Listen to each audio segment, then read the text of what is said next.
Yes, oke, thank you atas kepercayaannya teman-teman dari Fire Community dan GKKD Jogja. Semoga semua dalam keadaan sehat. Saya tahu Jogja pandeminya lagi tinggi, tapi setinggi-tingginya pandemi lebih tinggi lagi kasih karunia Tuhan. Bisa aja. Bisa aja. Di Jakarta saat ini sudah mulai turun. Tidak tahu turunnya karena memang sudah nggak menular atau karena pada meninggal. Saya juga nggak tahu.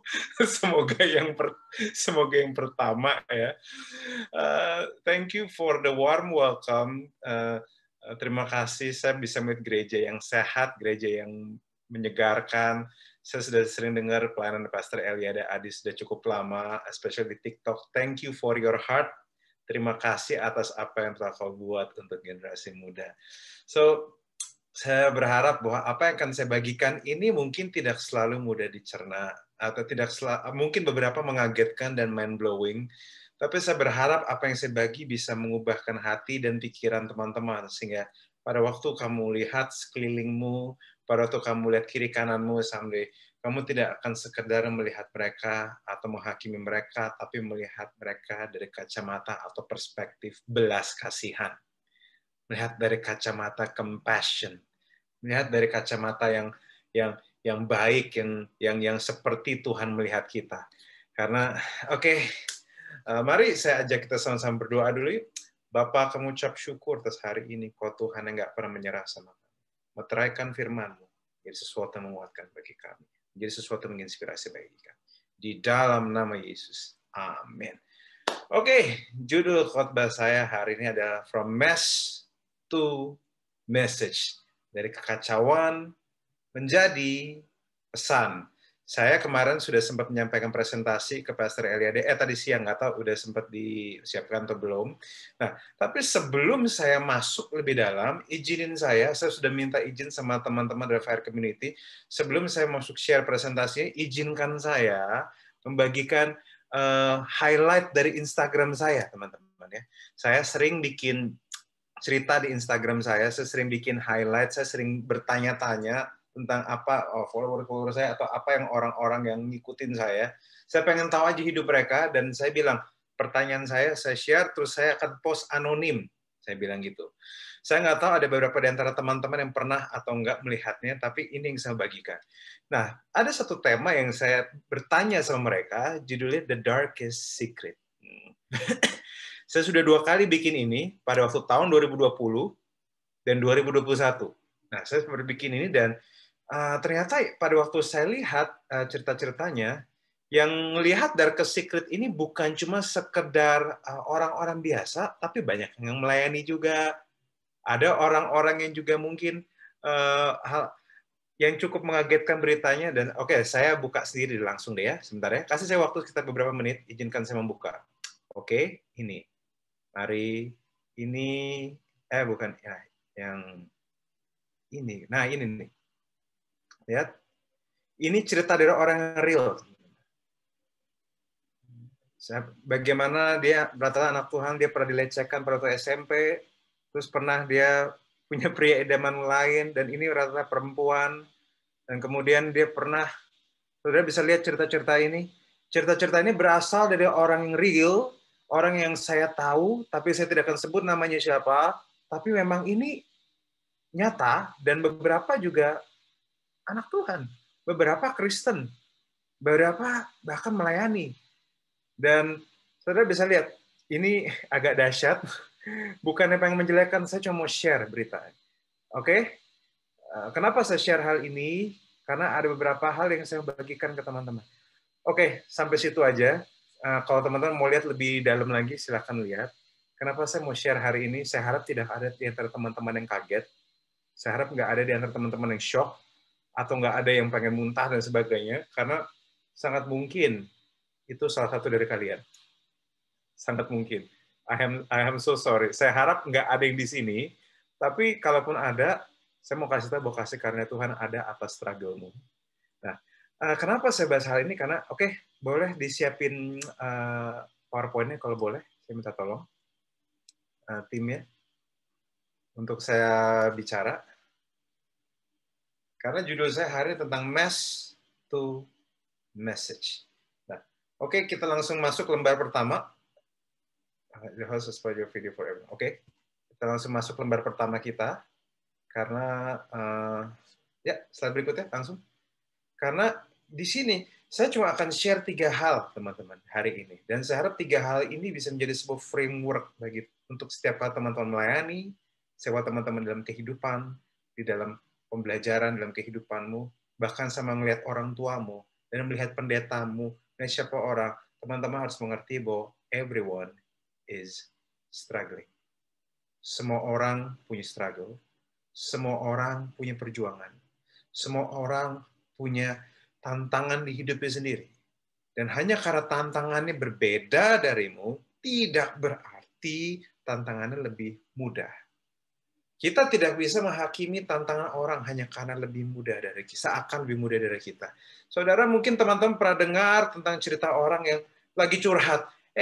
Saya nih gini. Terus ada yang bilang bahwa, lu masih mending. Lah gue, jadi curhatnya, dia yang jadi curhat malahan.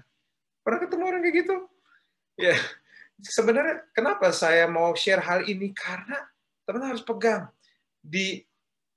Pada waktu kamu lihat semua orang, di balik senyum mereka, semua orang punya struggle tersendiri, dan hanya karena kamu lihat mereka baik-baik di gereja, hanya kamu lihat mereka aman-aman di gereja, menyembah, baik, senyumnya manis, tidak berarti mereka nggak punya tantangan.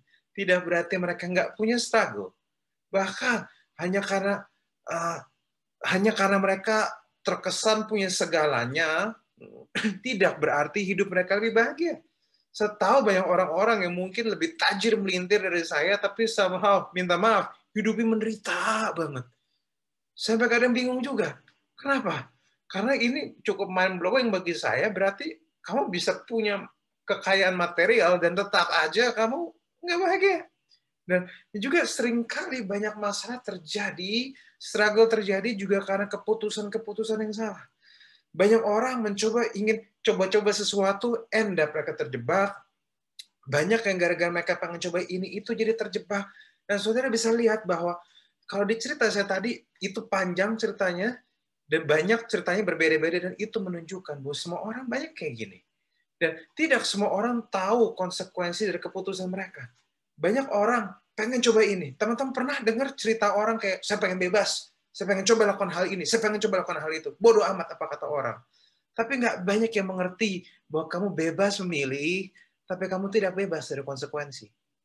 Banyak orang suka-suka hidupnya, akhirnya mereka end up terikat lagi. Mereka terpenjara lagi, dan bahkan orang-orang yang, teman-teman, orang-orang yang cerita ke DM saya, yang cerita di highlight saya itu, tidak ada yang tidak menyesal. Semua pengen bebas. Nah, dan pada akhir itu, mereka nggak cerita, karena mereka malu. Dan nggak tahu mau cerita ke siapa. Jadi, teman-teman perlu melihat, adjust balik kacamatamu, adjust balik sudut pandangmu. Hanya karena mereka kelihatan lucu, kelihatan menggemaskan, kelihatan mukanya anak baik-baik. Oh, hati-hati. Yang mukanya anak baik-baik, belum tentu kelakuannya baik-baik. Yang tulis ayat Alkitab di bio Instagramnya, belum tentu Alkitab ada di hatinya. Jadi teman-teman perlu mengerti hal ini. Jangan hanya terfokus dengan apa yang terlihat. Yang terlihat bisa menipumu. Saya tahu ada orang tulis ayat Alkitab gede-gede di bio Instagram dia, ternyata dia depresi, teman-teman. Maaf ya. Banyak yang kayak gitu. Banyak. Makanya kita perlu set ekspektasi kita dengan baik, teman-teman. Nah, oke, slide berikutnya. Makanya dari sini saya menemukan ada satu sajak yang saya buat, dan saya selalu bagikan di tempat di mana saya berbagi. Anyone who says, I don't care, secretly cares.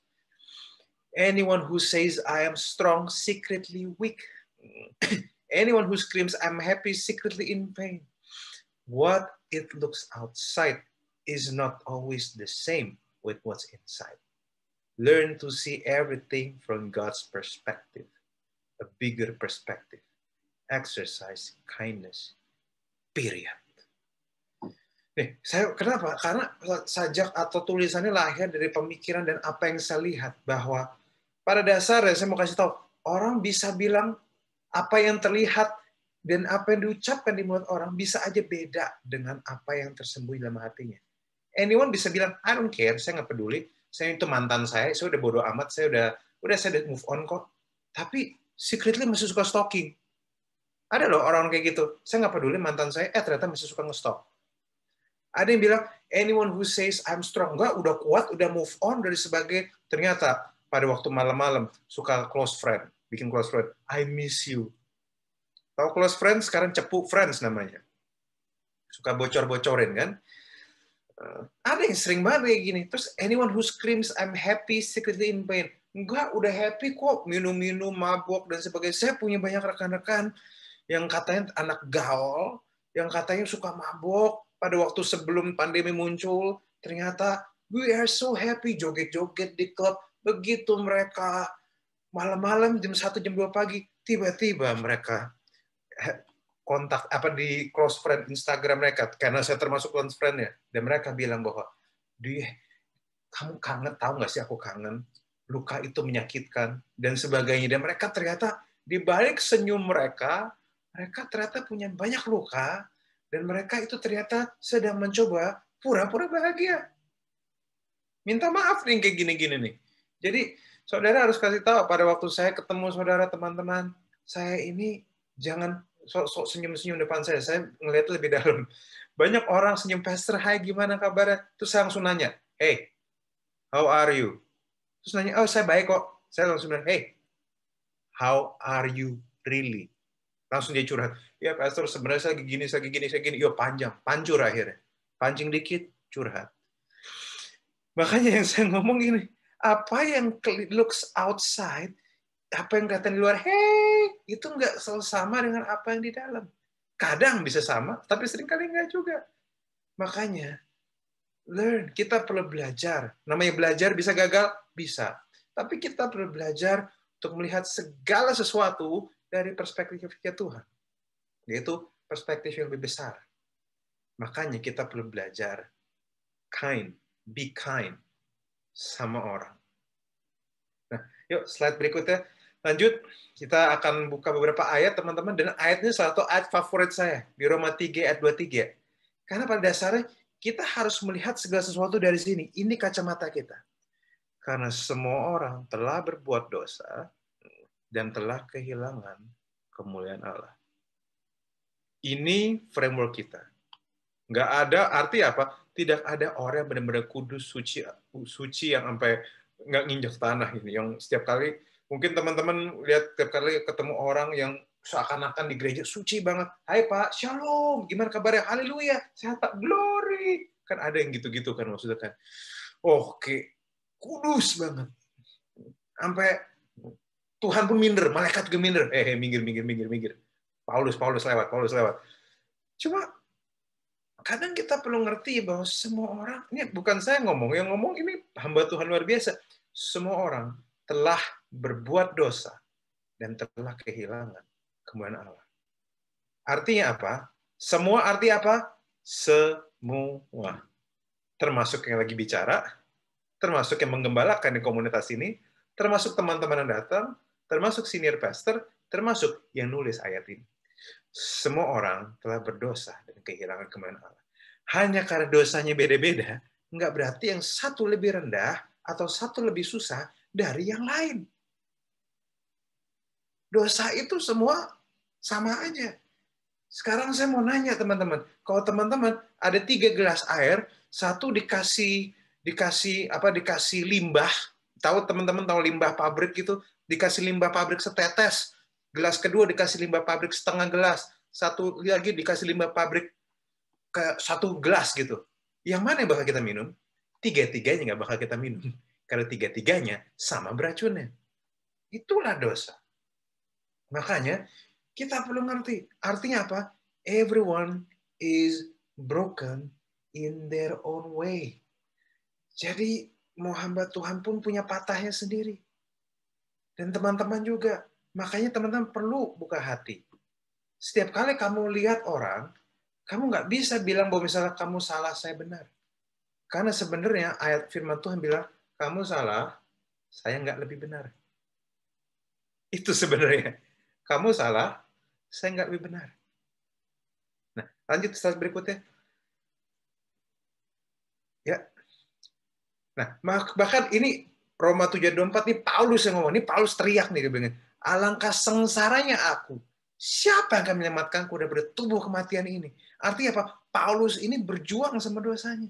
Paulus juga berjuang sama dagingnya. Artinya semua orang termasuk Paulus mengalami perjuangan.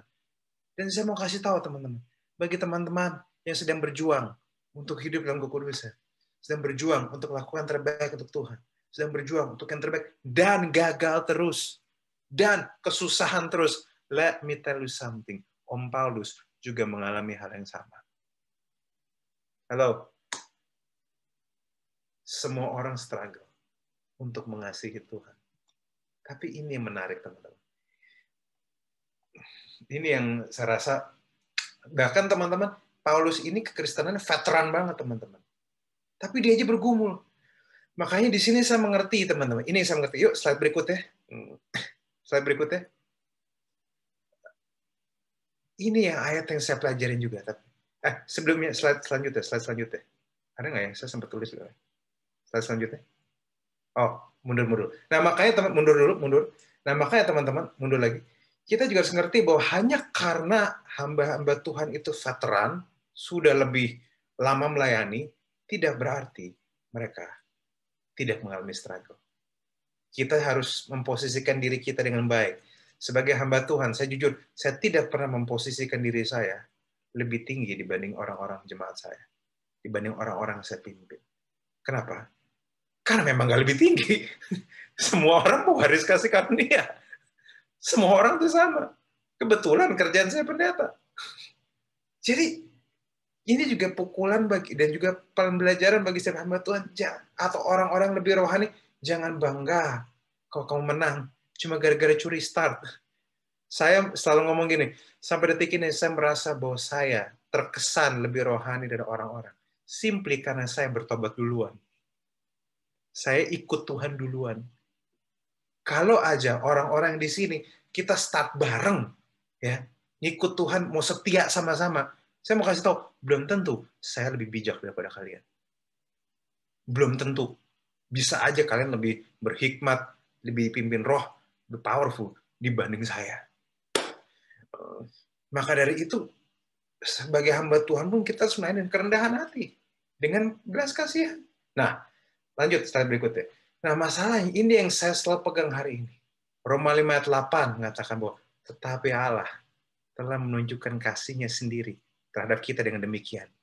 Ketika kita masih berdosa, Kristus telah mati untuk kita. Mungkin ini salah satu ayat saya yang paling favorit. Kenapa? Karena di sini saya belajar satu hal. Kebanggaan terbesar saya sebagai orang Kristen bukan karena saya sayang Tuhan, tapi Tuhan sayang saya. Kebanggaan terbesar saya sebagai orang Kristen bukan karena saya cari Tuhan, tapi Tuhan cari saya. Apapun yang saya lakukan pada Tuhan, itu bukan karena saya memang pengen mengasihi Tuhan, tapi karena respon saya, karena saya merasa dikasihi Tuhan. Tuhan yang cari saya. Dan teman-teman, ini sesuatu yang luar biasa, teman-teman. Karena justru pada waktu kita seringkali sampai detik ini masih ada begitu banyak pertanyaan datang ke saya, Kak, gimana supaya saya mengasihi, gimana supaya saya melayani Tuhan, supaya saya bisa lebih menyenangkan Tuhan, supaya saya bisa lebih mengasihi Tuhan dan sebagainya. Gimana cara supaya saya bisa gini, supaya Tuhan sayang sama saya dan sebagainya. Sampai detik ini masih banyak pertanyaan-pertanyaan seperti itu. Tapi saya selalu ngomong, bagi teman-teman yang mungkin masih bertanya seperti itu, let me tell you something. Bahkan sebelum kamu lahir, bahkan sebelum kamu ngapa-ngapain, bahkan sebelum kamu mencari Tuhan, Tuhan sudah sayang sama kamu duluan, dan Dia sudah buktikan cintanya sama kamu duluan. Ini yang teman-teman perlu pegang. Kita mengasihi karena Tuhan terlebih dahulu mengasihi kita. Dan ini harusnya tercermin di dalam kehidupan kita. Kenapa? Karena yuk slide berikutnya. Ya, slide berikutnya. Karena obat untuk jiwa yang menghakimi adalah hati yang tahu diri. Kunci untuk kamu urat menghakiminya dikikis, itu bukan cara kamu sok lebih rendah hati, bukan dengan cara kamu sok lebih baca Alkitab lebih banyak. No, no, no. Obat untuk jiwa menghakimi adalah hati yang tahu diri. Kamu berasal dari mana? Kamu berasal dari mana? Bahwa kamu sama-sama di lumpur dosa, tapi Yesus Kristus sayang segitunya sama kamu. Tahu diri. Makanya saya selalu ngomong, hari ini, saya ngomong jujur, saya mungkin terkesan ekstrim. Saya sudah berapa lama tidak pakai kata percaya diri lagi. Karena saya merasa kata percaya diri itu agak overrated menurut saya. Kita jangan percaya diri, kita jangan rendah diri, tapi kita harus tahu diri. Karena bagi saya ini menurut pendapat saya pribadi, kata-kata tahu diri itu lebih bijak. Kamu tahu posisimu, kamu tahu siapa dirimu, kamu tahu kamu diselamatkan dari apa. Kuncinya, teman-teman, bagi teman-teman suka menghakimi, tahu kak tuh orang gini. Pertanyaan saya cuma satu. Lu ingat nggak lu dari mana sih? Banyak orang nggak tahu diri. Kenapa? Karena dia nggak tahu diri. Dia lupa. Lupa dari mana dia. Dia lupa dia berasal dari mana. Hari ini saya mau ngetuk pintu hati teman-teman. Jangan pernah lupa kita berasal dari mana. Karena kita pun adalah teman pewaris kasih karunia kita semua. Banyak orang seperti itu. Karena kita semua punya message sendiri-sendiri. Kalau dibuka, jujur kita punya master sendiri. Teman-teman. Makanya, sama mes, harusnya bisa lebih relate sama orang. Yuk lanjut slide berikutnya. Nah, makanya kita perlu mengerti bahwa siapapun datang ke tempat ini, siapapun datang ke gereja, we cannot change people. Kita nggak bisa langsung bilang, kalau gini supaya dia bertobat dan sebagainya. Kita nggak bisa mengubah orang. Kita hanya bisa menantang cara berpikir mereka. Kita bisa mempengaruhi mereka. Kita tidak bisa mengubah mereka. Yang kita bisa lakukan hanyalah kasih tahu yang benar, tetap sayang mereka, walaupun mereka memilih pilihan yang salah. Nah, ini pertanyaan saya bagi teman-teman. Oke? Bisa nggak kita tetap sayang sama orang, walaupun orang itu melakukan pilihan yang salah? Itu dulu tuh, teman-teman. Bisa nggak? Ini kita harus nanya. Kalau dia sudah tahu benar, dia tetap melakukan hal yang salah. Can we still love this person? Saya rasa ini yang kita perlu tanya untuk diri kita sendiri. Nah, oke, lanjut slide berikutnya. Nah, tapi ada ayat yang kedua yang saya mau bagikan pada teman-teman. Maka berdirilah Matius. Ini lalu mengikuti. Ini di Matius 9-10. Pada waktu Matius dipanggil Tuhan. Pada waktu Matius itu dipanggil Yesus. Teman-teman harus tahu pemungut cukai mungkin adalah orang yang paling rusak, orang paling dibenci. Tapi ini yang lucu. Pada waktu Matius lagi kerja, Yesus datang. Tiba-tiba bilang, hey, you, follow me. Bagi teman-teman mungkin itu cuma sebuah ajakan biasa. Tapi bagi teman-teman bayangkan kalau jadi Matius seperti apa. Seseorang kamu sangat hormati. Seorang kamu tidak pernah berharap bisa ngobrol sama kamu.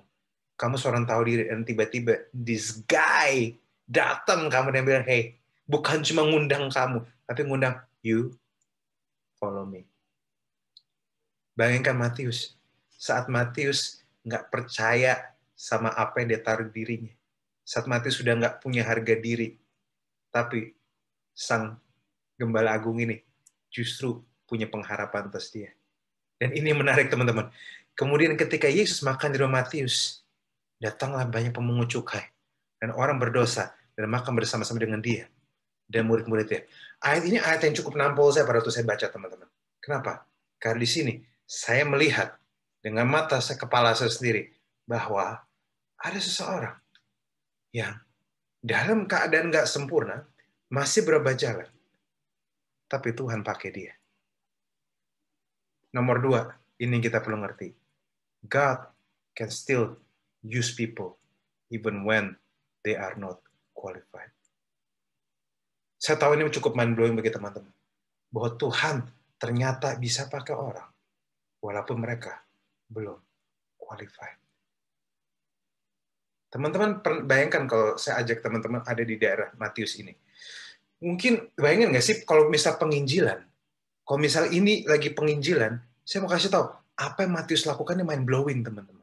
Mau tahu kenapa? Simple, karena gara-gara Matius, semua teman-teman ikutan berdosa, ikutan makan sama dia. Justru yang berdosa, gara-gara Matius yang tidak sempurna, yang berdosa langsung ketemu Yesus dengan bertatap muka.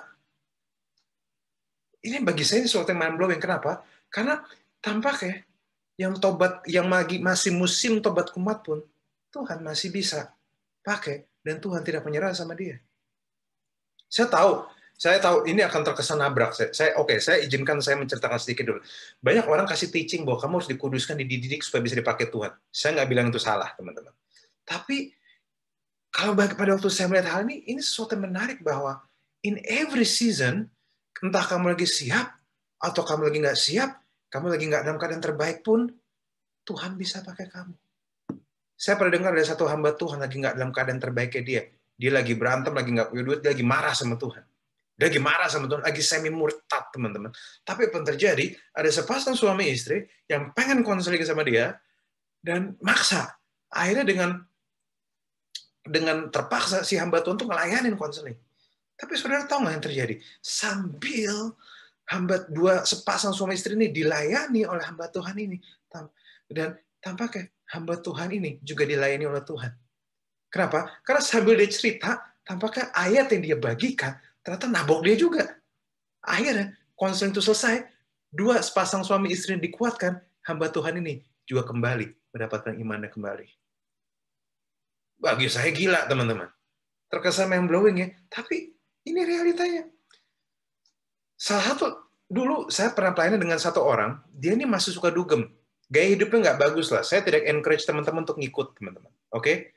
Saya tidak encourage. Dia masih suka dugem tiap hari, dia masih ngerokok. Segala gaya hidup yang kamu nggak setuju lah. Segala gaya hidup yang ditentang gereja inilah. Ya. Tapi ini yang menarik, teman-teman.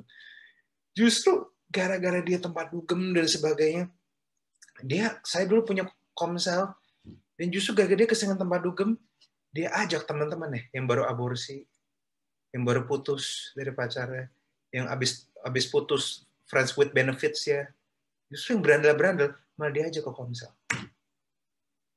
Bukankah ini sebuah penginjilan, teman? Gara-gara si bandel, gara-gara si yang masih nggak bertobat ini, mereka bisa dengar firman Tuhan. Saya nggak bilang teman-teman nggak usah bertumbuh. Kita perlu bertumbuh dan mengasihi Tuhan. Tapi di sini kita belajar, in every season, God can use people, walau mereka nggak sadar.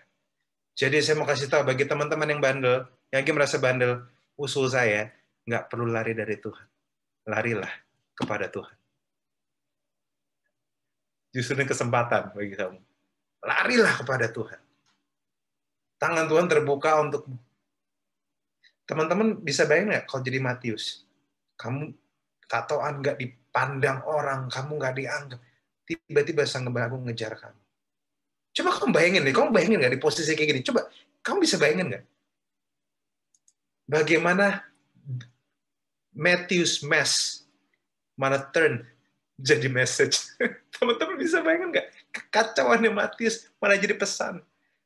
Saya tahu nggak? Kalau kemarin teman saya yang komsel itu, saya rasa kalau saya ngajak teman-temannya dia, belum tentu mereka mau. Tapi karena yang bandel ini ngajakin teman-temannya, dia ikutan, mereka dengar firman Tuhan. Dan akhirnya tahu nggak? Yang abis aborsi bilang, seru ya di sini ya. Ya ampun, bukankah itu? Bukankah gereja justru untuk orang-orang kayak gini? Bukankah justru gereja siapin fadahi untuk orang-orang yang bermasalah seperti ini? Lanjut slide berikutnya. Ya, bayi rohani pun bisa dipakai Tuhan. Matius sama sekali belum rohani bisa dipanggil Yesus, tapi karena itulah dia bisa menarik pendosa lain kepada Yesus. Kita perlu mengerti bahwa dalam kasih dan kedaulatannya, Tuhan tidak pernah panggil yang siap, tapi dia siap karena dia panggil. Amen. Amen. Keep this in your heart. Lagi siap nggak siap, lakukan terbaik. Moodnya lagi jelek, tetaplah melayani yang kamu bisa lakukan. Karena Tuhan bisa pakai kamu. Kuasa Tuhan, hadirat Tuhan, tidak terbatas mood kamu. Tuhan bersama kamu dan tidak pernah menyerah sama kamu. Lanjut, slide berikutnya. Ya, slide berikutnya lanjut. Ya, slide. Oke. Ya, kita perlu ingat teman-teman. Satu sisi kita perlu bertumbuh semakin seperti Kristus, tapi satu sisi kita juga perlu mengerti bahwa Tuhan dapat ditemukan di setiap musim kehidupan kita. Dan Tuhan bisa memakai kita di fase kehidupan manapun. Maka dari itu, setiap kali siapapun tidak dalam track-nya, harus diingat, dia adalah aset dan bukan beban. Tuhan nggak pernah nganggap setiap murid-murid yang bandel itu sebagai beban. Tuhan nggak mereka aset. Justru gara-gara ini, yang berdosa bisa ngedeketin dia. Wow, bukan kayak itu yang kita mau. Yuk, slide berikutnya, lanjut. Nah, ini yang ketiga dan terakhir yang saya bagikan ke teman-teman.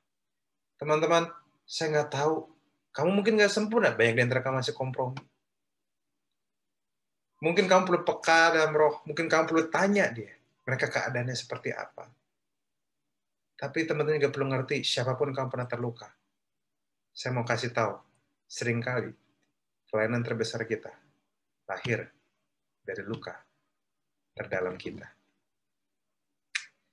Saya akan share. Teman-teman tahu nggak? Selama seumur saya hidup, saya akan cerita tentang diri saya. Seumur saya hidup, di dalam kehidupan saya punya 4 luka yang terbesar. Ini 4 luka yang sampai detik ini saya tidak akan pernah bisa sepenuhnya lupakan. Nggak bisa lupa. Nomor 1, pada waktu ayah saya jadi korban politik gereja.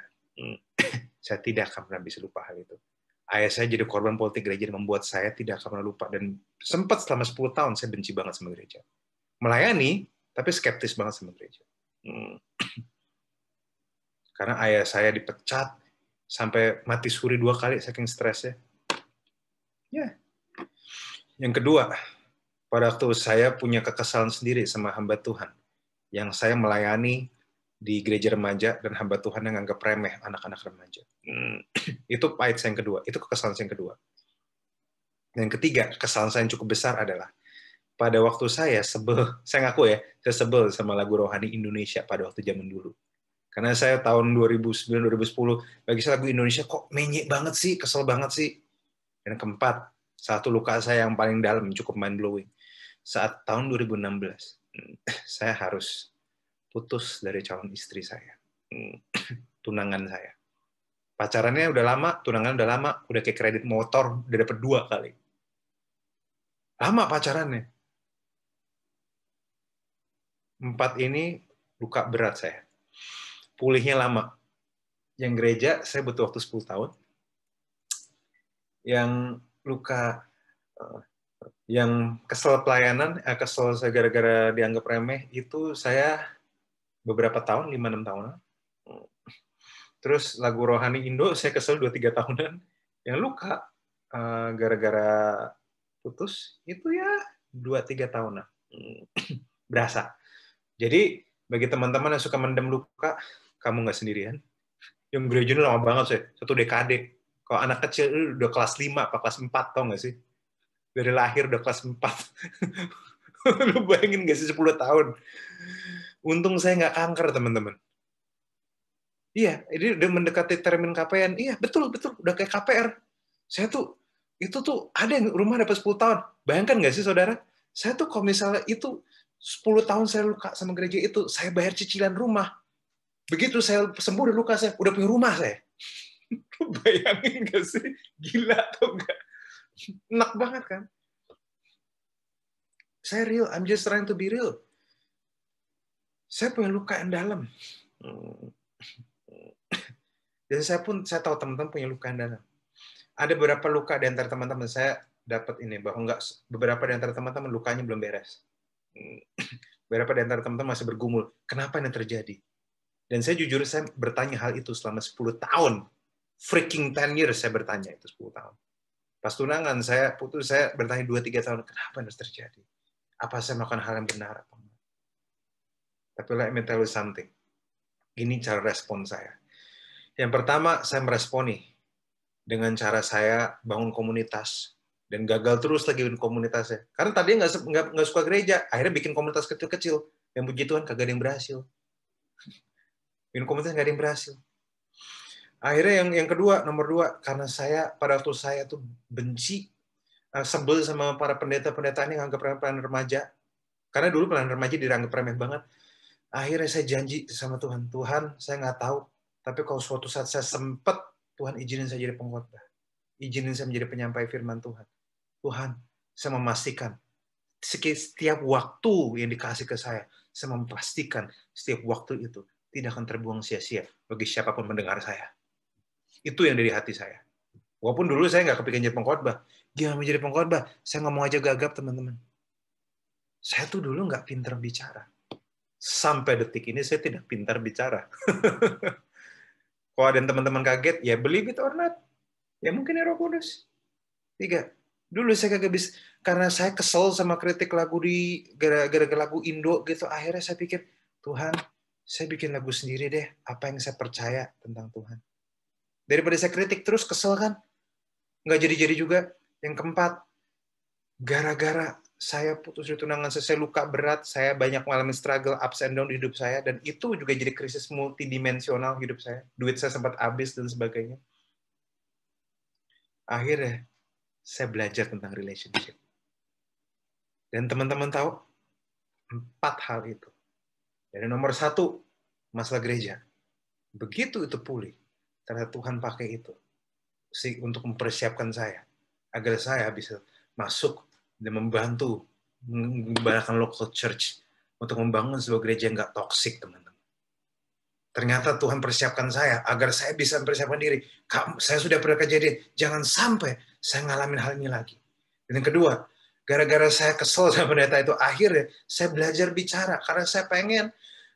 Saya mana pernah tahu, teman-teman, gara-gara itu saya menjadi belajar bicara. Karena dulu saya juga gagap, saya sering salah ngomong, akhirnya saya belajar bicara. Saya pernah tahu bahwa pada waktu saya belajar bicara itu, bertahun-tahun kemudian, saya akan Tuhan izinkan untuk bicara di hadapan ratusan orang, di hadapan ribuan orang, yang bahkan saya sendiri nggak pernah bayangkan.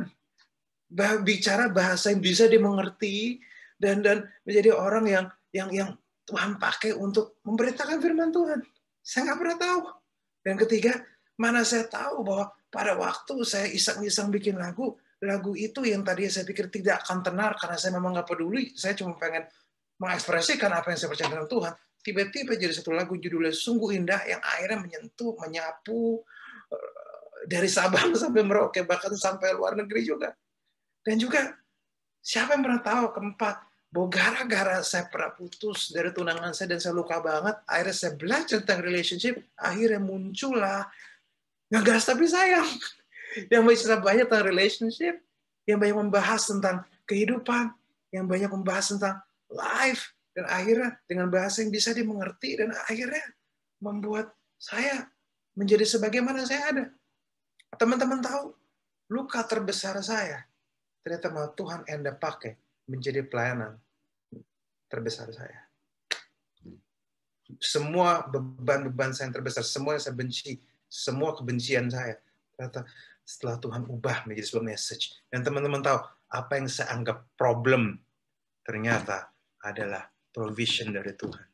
Kenapa? Karena kalau saya tidak mengalami hal itu semua, saya tidak akan ada sampai di sini. Ada seorang hamba Tuhan, seorang Kierkegaard pernah bilang, hidup memang hanya bisa dijalani dengan berjalan ke depan, tapi hanya bisa dimengerti dengan melihat ke belakang.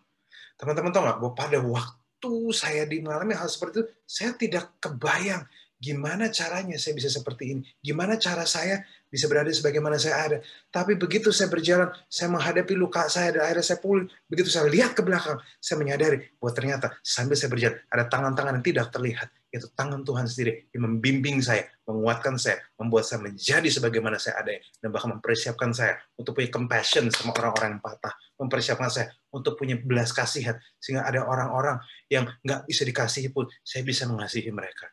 Saya tidak pernah menyangka hal itu. Dan saya mau kasih tahu, justru gara-gara luka-luka saya, banyak orang bertanya sama saya, dan saya bagikan. Apa yang saya tahu? Artinya saya mau kasih tahu, banyak orang akan mengalami kesembuhan dari luka yang kamu derita. Kamu punya begitu banyak luka di hidupmu. Kamu punya banyak mess di hidupmu. Tapi begitu banyak orang akan mendapatkan message dari messmu. Justru saat kamu masih nggak dalam keadaan terbaik, that's fine. Silahkan. Tapi berjalan tetap bersama Tuhan. Jangan pernah menyerah.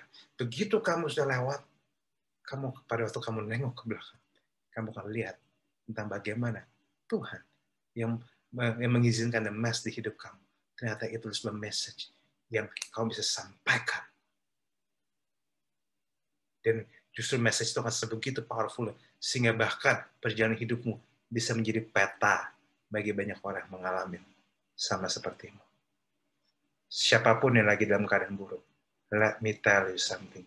Tuhan tidak pernah menyerah sama kamu. Tuhan mengasihi kamu. Tuhan berada di samping. Lakukan yang terbaik kamu bisa. Perjalanannya.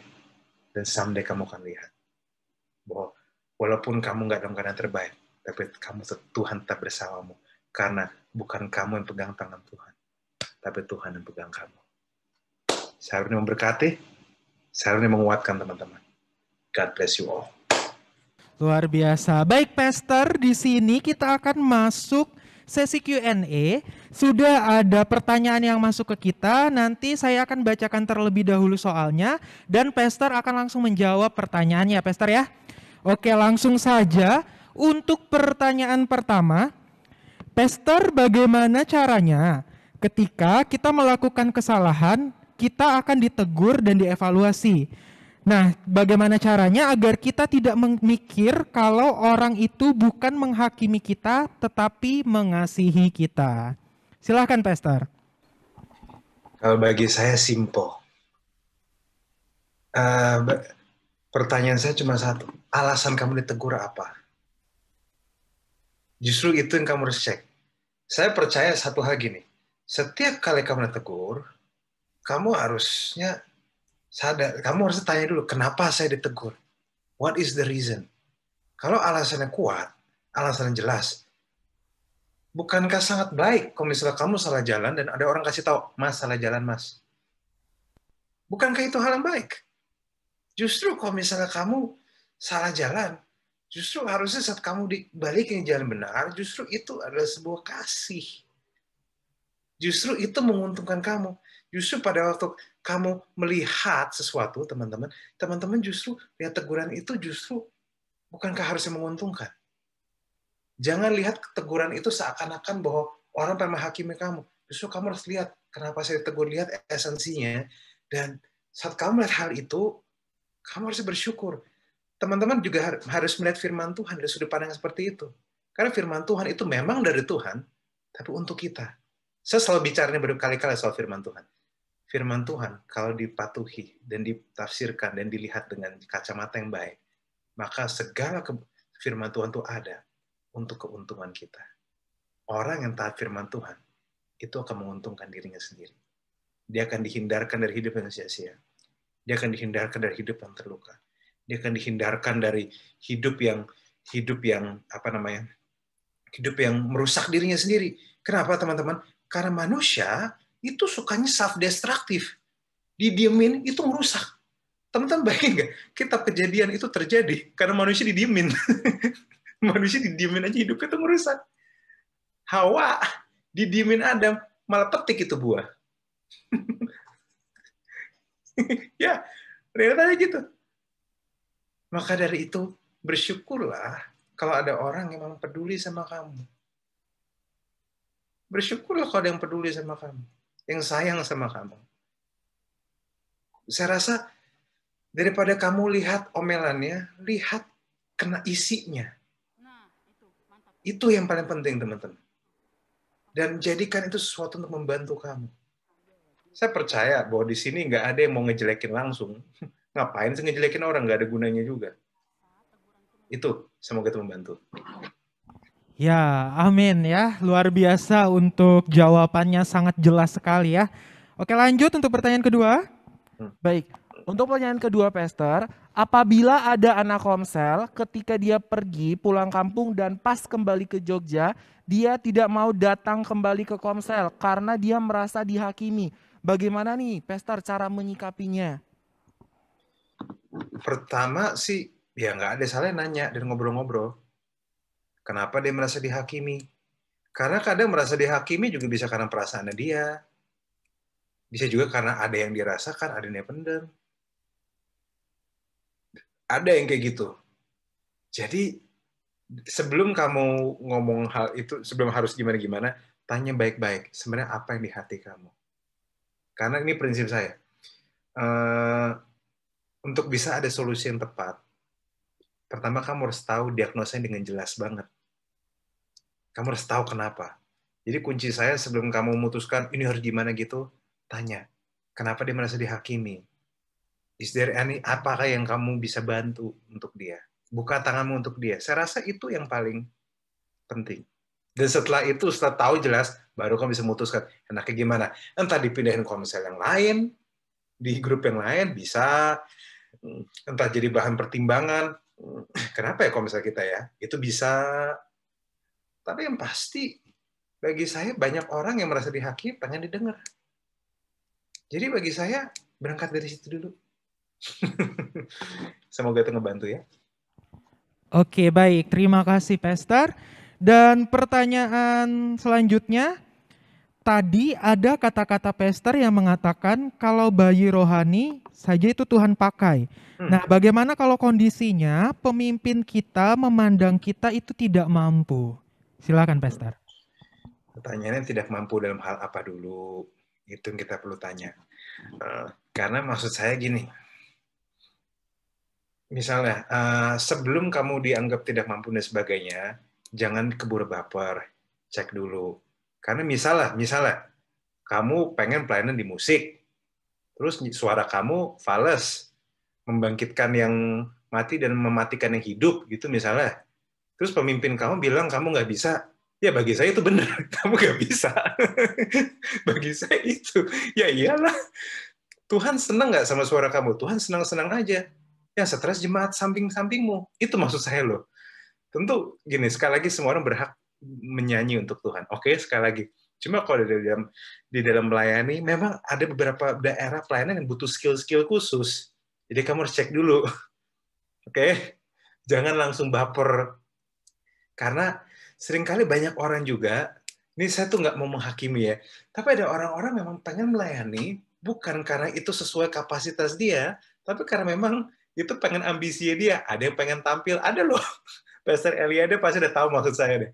Ada orang melayani pengen tampil, padahal mungkin kapasitasnya bukan di situ. Nah, makanya yang kamu dibilang tidak bisa, kamu perlu cek dulu yang kamu bisa tuh sebenarnya apa. Karena teman-teman harus tahu bahwa prinsip di Keluaran 2 atau 3, pada waktu Tuhan panggil Musa, Musa bilang Musa nggak bisa apa-apa. Tapi Tuhan nanya, apa yang ada di tangan kamu? Sebenarnya Tuhan tuh ngomong sama Musa, yang kamu bisa apa? Makanya pelayanan juga harus tahu apa yang kamu bisa. Itu. Kamu harus cek dulu, audisi dulu apa. Karena Tuhan tidak tertarik dengan apa yang kamu tidak bisa. Tapi Tuhan tertarik dengan apa yang kamu bisa. Itu maksud saya. Jadi, daripada kamu fokus pelayanan kamu mau, yang kamu ambisi gini, baik kamu fokus. Apa yang Tuhan taruh di hati saya. Kalau perlu nanya sama yang di atas kamu, jadi atau nanya yang jadi kepala connect groups kamu, nanya, Kak, saya mau melayani. Saya pengen ini. Tapi kakak punya pertimbangan lain nggak? Itu loh. Kamu juga harus nanya. Menurut kakak saya cocok di mana? Karena memang kadang sangat mungkin kita bisa melayani, tapi kita nggak tahu melayani di mana. Saya pun, teman-teman tahu nggak, saya tidak mulai melayani khotbah. Nggak, saya jadi asyir. Salamin orang, terus salamin gebetan, pernah deg-degan banget. Gebetan datang gereja, saya yang salamin, astagfirullah deg-degannya dulu. Jadi, pertanyaan saya, apakah kalau kamu tidak main yang kamu suka, kamu tidak melayani? Itu juga kamu perlu nanya. Pelayanan itu semua penting. Hanya karena tak terlihat, bukan berarti nggak penting. Justru seringkali nggak kelihatan itu penting. Ususmu, paru-parumu, lambungmu tidak kelihatan. Apakah itu berarti nggak penting? Gila nggak, Nak, kalau bilang itu nggak penting. Berapa banyak orang kena COVID, paru-parunya bermasalah, makan tuh. Yang nggak kelihatan. Jadi teman-teman juga mindset harus dibuka. Nggak kelihatan, bukan berarti nggak penting. Saya, ada orang-orang yang ngurusin sound, ada orang-orang ngurusin makanan, kelihatannya nggak penting. Tapi, apakah itu nggak penting? Oh, itu penting banget. Abis pelayanan, kampung tengah nggak diisi, stres loh. Dengar khotbah nggak konsen. Yang kayak gitu-gitu. Jadi, fokusmu perlu mengerti, kontribusi nggak harus kelihatan. Tanya sama pembinamu, cocok, saya mau pelayanan ini, tapi saya cocok nggak? Mohon bimbingannya. Itu. Semoga ngebantu. Wow, luar biasa banget ya, sangat jelas banget nih ya Kak. Ya, baik Pastor, kita masuk di pertanyaan terakhir. Pertanyaan terakhir, Pastor, bagaimana agar tidak selalu punya rasa terhakimi? Karena kadang teguran datang mungkin terdengarnya gak apa-apa, tapi karena tegurannya itu saya kadang merasa terhakimi dan sulit melihat pemimpin saya. Silakan Pastor. Pertanyaan saya, kenapa kamu merasa terhakimi? Apa namanya? Kamu juga harus cek hati kamu. Apa yang membuat kamu merasa terhakimi? Itu dulu yang saya mau nanya. Apakah karena kamu merasa salah? Merasa apa? Kenapa? Karena pada dasarnya kalau memang kamu merasa salah, sorry saya minta maaf ya. Kalau kamu memang bersalah dan kamu ditegur, nah karena kamu merasa terhakimi karena memang kamu salah. Aku harus minta maaf. Tapi kan hidup kamu nggak berhenti sampai pada waktu kamu salah. Hidup kamu nggak berhenti sampai situ.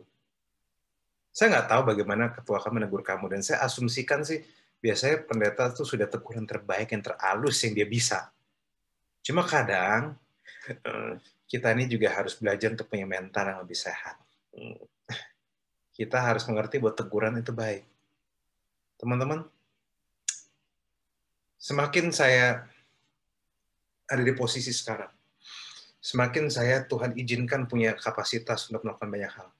Saya boleh jujur, semakin saya merasa saya butuh ada orang yang lebih senior dari saya, yang bisa kasih masukan ke saya. Saya jujur aja nih, semakin kamu di posisi yang strategis, semakin kamu butuh orang lebih senior dari kamu untuk kamu bisa belajar. Kalau kamu masih ditegur itu masih tersinggung, mungkin, saya minta maaf, mungkin main kamu kurang jauh kayak deh. Pulang kamu kurang malam kayak deh. Kamu belum tahu bahwa realita kehidupan tuh lebih parah, maksudnya. Lebih baik kamu ditegur sama orang yang sayang sama kamu dibanding kamu dimaki sama orang yang nggak peduli sama kamu. Itu lebih parah. Saya selalu ngomong, mendingan kamu ditegur firman Tuhan daripada digampar realita kehidupan. Realita kehidupan sakit loh, teman-teman. Banyak orang bilang, apa namanya kayak pacaran beda agama gimana Kak? Firman Tuhan bilang, hey, tidak di-encourage, jangan. Tapi saya sayang sama dia. Terus realita kehidupan nampar dia. Putuskah dia selingkuh? Kenapa Tuhan pertemukan kalau untuk nggak bersatu? Dan Tuhan dari surga bilang, emang semua yang lu ketemuin harus lu jadiin? Terus akhirnya banyak perempuan bilang, semua cowok sama aja. Yang suruh cobain semua siapa? Yang suruh cobain semua siapa? Prinsip saya gini, teman-teman. Teguran nggak selalu enak. Tapi mendingan ditegur firman daripada ditampar realita hidup. Realita hidup lebih nggak enak, teman-teman. Lu bisa stres, bisa depresi, teman-teman. Ditegur firman, Pak, nangis doang. Udah. Udah, semoga itu ngebantu.